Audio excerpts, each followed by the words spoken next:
Now student we have today part 2 of necklace. अब हम necklace जो स्टोरी हमारी चल रही थी उसका पार्ट 2 पढ़ेंगे। लास्ट सीन यही था कि वो घर आ गई है मिथलडे और उसका नेकलेस उसके नेक में नहीं है, वो कहीं खो गया है, कहीं गिर गया है। तो अगला सीन क्या है? Page number 22, class 9th text book, story the necklace part 2। She looked in the folds of her dress. फिर वो अपने ड्रेस में देखेगी कि मेरे ड्रेस में तो कहीं नहीं है, और अपने क्लॉक में देखेगी। क्लॉक ओवर गारमेंट को कहते हैं, जो आप कपड़ों के ऊपर गारमेंट एक पहनते हैं, ठीक है ना, उसे आप क्लॉक कहते हैं। पॉकेट्स में देखती है, एवरीवेयर, हर जगह, but find it, could not find it, find नहीं होता। Are you sure you still had it on when you left the hall? उसका हस्बैंड पूछता है कि क्या तुम श्योर हो कि तुमने उसको देखा था, या जब तुम पार्टी हॉल से निकली हो तो था? Okay, yes I touch it in the hall. मैं हॉल में जब थी तो मैंने उसे टच भी किया था, मुझे याद है अच्छी तरीके से। But if you had lost it in the street, फिर वो कहता है कि अगर तुमने स्ट्रीट में उसे खोया होता तो कुछ ना कुछ गिरने की आवाज़, मतलब कुछ तो हम आवाज़ फील करते। It must be in the cab, शायद कैब में गिर गया है। वो कहती है yes that's probably it, did you take his number? Okay, क्या तुमने नंबर लिया था? तो कहते हैं no. They stared at each other. Stare मतलब एक दूसरे को देखते रहना, काफ़ी देर तक देखते रहने को फिक्स्ड लुकिंग को आप इंग्लिश में स्टेयर कहते हैं। At last Loisel put his clothes on again. फिर वो अपने कपड़े दोबारा पहनेगी जल्दी जल्दी, जो भी मतलब उसने चेंज किया होगा वो जल्दी अपने, और गोइंग बैक कहती जाएंगे दोबारा। Over the whole route we walked and see if I can find it. कहते पूरा रास्ता जाएंगे दोबारा उस वे जिससे हम आए थे, और हर जगह चेक करेंगे। He left, she remained in her ball dress all night, her mind blank. पूरी रात उसी कपड़ों में फिर उसने निकाल डाले, और वही बॉल ड्रेस जो था उसका, और पूरा माइंड ब्लैंक हो गया। Her husband returned at about 7 o'clock। Husband सुबह 7 बजे आया। ही हैड फाउंड नथिंग, उसको कुछ नहीं मिला। ओके, मतलब सोचा था कि कहीं मिल जाएगा या खो गया है या कुछ और। He went to the police, फिर वो पुलिस में जाएंगे स्टोरी में। न्यूज़पेपर में भी जाके ऐड देंगे ताकि रिवॉर्ड के लिए उन्हें कुछ कोई आके दे जाए अगर किसको मिला हो। और टू द कैब कंपनी भी जाएंगे। एवरीवेयर जहाँ भी जाएंगे, tiniest glimmer of hope led him, मतलब कहीं पर भी एक छोटी, टाइनीस्ट, वेरी माइन्यूट, स्मॉल भी glimmer of hope. Glimmer of hope मतलब एक किसी चीज़ की झलक भी अगर होप की उम्मीद थी होती उसको, तो वहाँ चली जाती। She weighted all day in despair at this frightful disaster. ये जो एक डिज़ास्टर हुआ है, ओके, वो दुखी है बहुत ज़्यादा। Loisel return in the evening a hollow pale figure. He had found nothing. फिर वो कुछ नहीं मिला, इवनिंग तक कुछ नहीं मिला। You must write to your friend. अब वो कहता है अपनी वाइफ से कि अपनी फ्रेंड को लिख दो, मतलब वो कही कि भाई लाई नहीं, क्या हुआ, क्या प्रॉब्लम है, उसको लिख दो कि उसका कुछ क्लाम्स ऑफ हर नेकलेस टूट गया है। It will give us time to look some more. अब हम और ढूंढ लेंगे, थोड़ा टाइम मिल जाएगा। अपनी फ्रेंड को लेटर लिख के बता दो कि भाई वो कुछ उसमें प्रॉब्लम हो गई है और मैं उसको रिपेयर करवा रही हूँ। She wrote as he dictated, जैसा हस्बैंड ने कहा वैसा उसने अपने फ्रेंड को लिख दिया। At the end of the 1 week जब वो नहीं मिलता है, ठीक है ना, तो फिर वो कहते हैं कि हमें इसे रिप्लेस करना पड़ेगा। मतलब जो ज्वेलरी फ्रेंड की ली है, अब वो खो दिया है तो ऐसी ज्वेलरी लेके देनी पड़ेगी। So they went for the jewellery to jewellery shop. जाते हैं, necklace like the other one मिल जाए। Consulting their memories both sick with grief and anguish. दोनों के दोनों बेचारे बड़े दुखी भी हैं, ओके, और एंग्विश, उनके तो गुस्सा भी है, दोनों बीमार हो गए। द शॉप एट द पैले royal they found a string of diamond. अब इंग्लिश में तो पैलेस लिखा हुआ है, पैलेस बोल देंगे हम, ओके, बट इसको जो फ्रेंच है इसे हम पेले कहेंगे।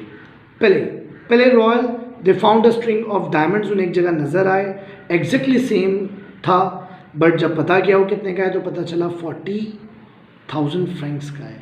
दे कुड हैव इट फॉर 36,000, और 36,000 में ये मिल सकता है। So they beg the jewellers not to sell. अब जब उन्हें सेम डायमंड नेकलेस मिल गया है ज्वेलरी शॉप पर, तो वो उसको जाके रिक्वेस्ट करते हैं कि प्लीज़ आप इसको 3 दिन तक सेल मत करना, मतलब इसको बेचो नहीं, आप रखना, हम अरेंजमेंट करके आते हैं।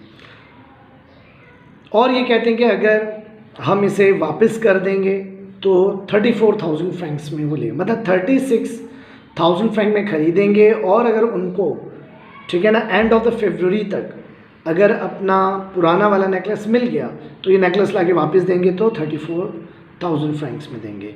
ल्यूज़ेल हैड 18,000 फ्रैंक्स थे इसके पास से, जो उसके फादर ने उसको दिए थे, and he would borrow the rest. अब बाकी का पैसा कहाँ से आए, तो वो रेस्ट बोरो करना पड़ेगा, ठीक है, किसी से उधार लेना पड़ेगा। ही डिड बोरो, फिर ये बोरो करते हैं। He give notes, made ruinous agreement, dealt with every type of money lender. जो हस्बैंड है वो बोरो करता है, कुछ एग्रीमेंट्स ऐसे होते हैं यूनियस का मतलब लिखा हुआ भी यहाँ heavy loss, ruin leading to a heavy loss. Dealt with every type of money lender के पास जाता है। He went to get the new necklace and laid down on the jewellers counter 36,000 francs. बस इन शॉर्ट ये कि जैसे तैसे भी उन्होंने अरेंजमेंट किया और 36,000 फ्रैंक जमा करके लाके उस शॉपकीपर को, ज्वेलर को दे दिए। When Madame Loisel took the necklace back, Madame Forestier said coldly, "You should have returned it sooner." जब वो जाके उसको वापस देती तो कहती ये तो आपको दे देना चाहिए था। I might have needed it, मुझे ज़रूरत थी। From then on, Madame Loisel knew the horrible life of the part.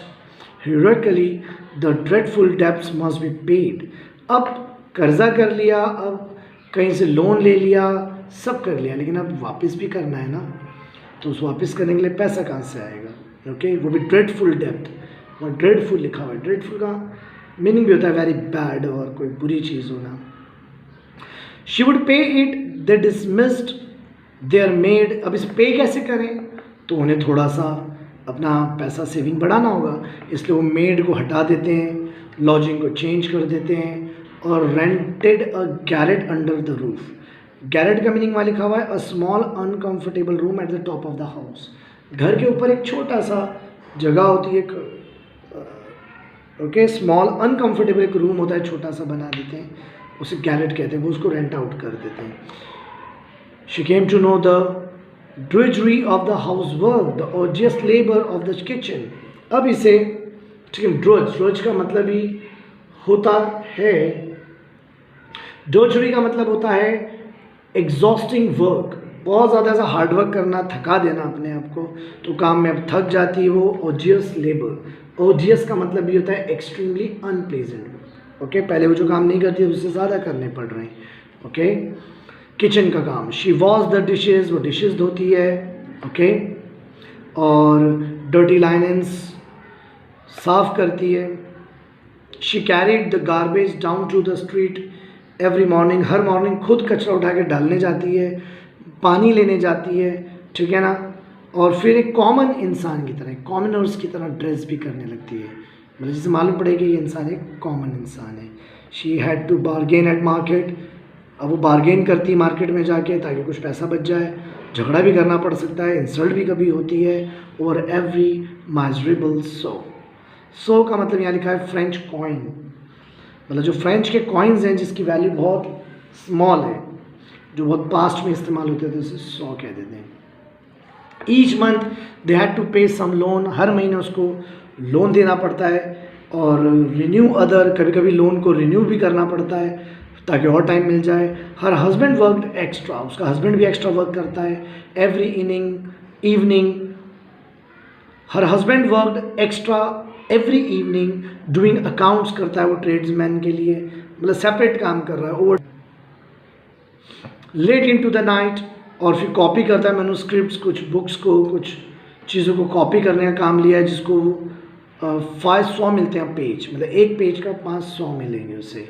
And 500 रुपये नहीं, 500, मतलब जो लोग फ्रेंच बोलते होंगे स्मॉल मनी को।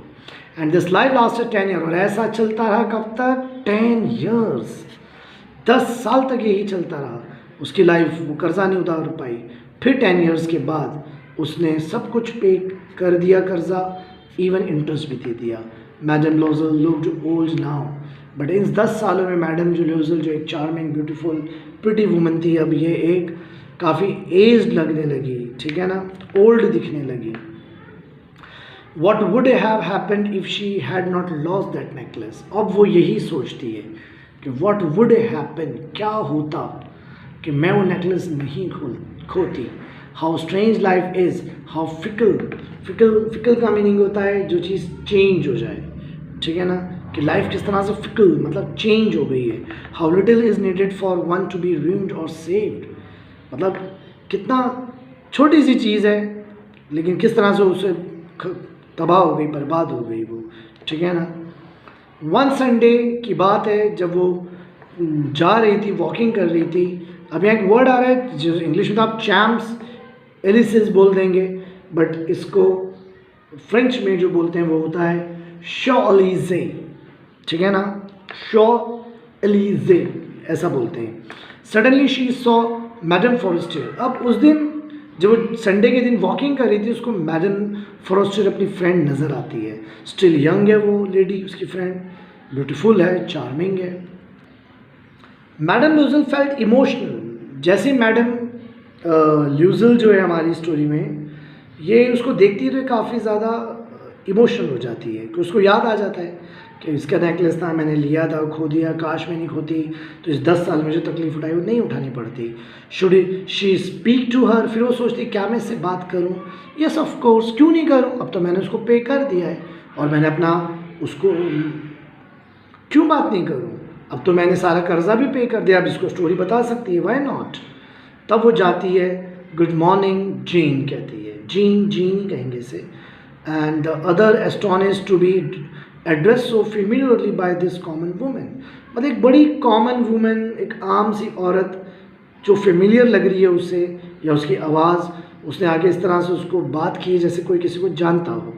डू नॉट रिकॉग्नाइज, लेकिन ये उसको नहीं पहचानती है. शी स्टैमर्ड रुक के बोलती है, क्या, कौन. But madam I don't know, you must have made a mistake. वो कहती है आपने कोई मिस्टेक की है. तो मैटिल्डे कहती है नो, मैंने कोई मिस्टेक नहीं की है.